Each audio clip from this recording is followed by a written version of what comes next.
Diba? Ipit ko. Tapos ako. Hindi mo kita. Kaya hindi ako nag-appreciate ng mga ano.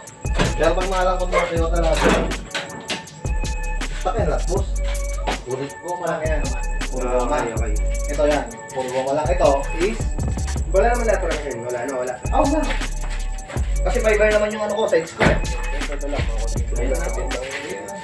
Pero maganda dyan to. Working speaker mo. Itong nasa una lang. Okay. Pero yung ano... Pero may wiring sa likod. Buo yun. Walang laman yun. Wala laman. Ko lang. Kasi pang old school din nila yung mga packet speaker. Anong laman ng prito? Watanabe yan. Ano lang yan? Putol ako lang. Photo lang yan.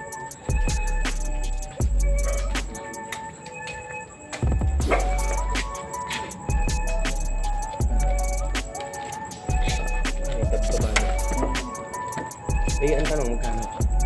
At tatawad ko siyempre. Yung price ko yun. Lagi naman doon negotiable pa. Pero pakinggan mo ito lang mga nito. Bakit masyadong ano ang tawag ko? Ayun lang ito. Ayun lang ulo dito.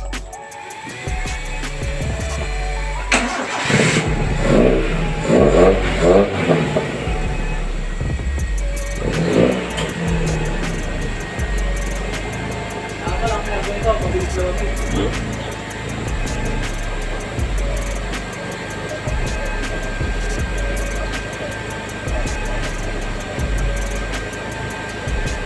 Saka ito uniform, ito. Kasi kung ano, like mo, ito, basta na kasi.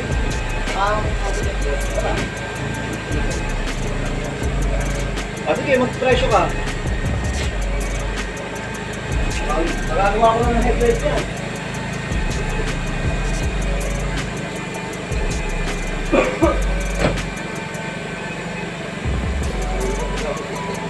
Sige, mag-presyo ka muna.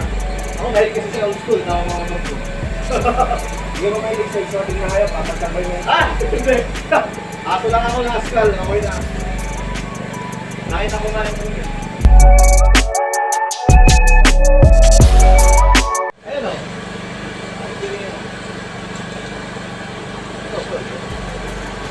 Hindi, mag-presyo ka. Kasi ako, mag-presyo ka yung siyempre, yung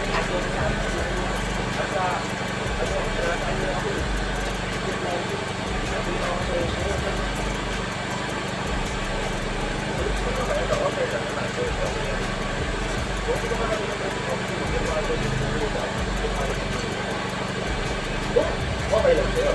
Oo, hindi ko kaya yung tawag ko. Kaya ganito na lang. Hindi mo na ito. Ano, bibigyan ko sa'yo.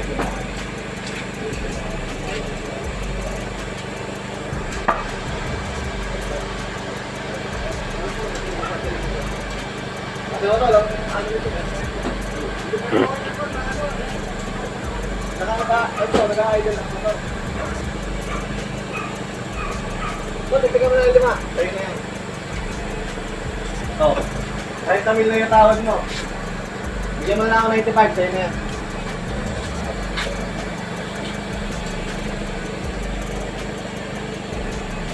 Wala kang makakukuha ng 95 na lang yung itsura ko eh. Ako nagsasabi sa'yo. Kahit sa'yo, ewan ko, may AC. Dito ko ano yun eh.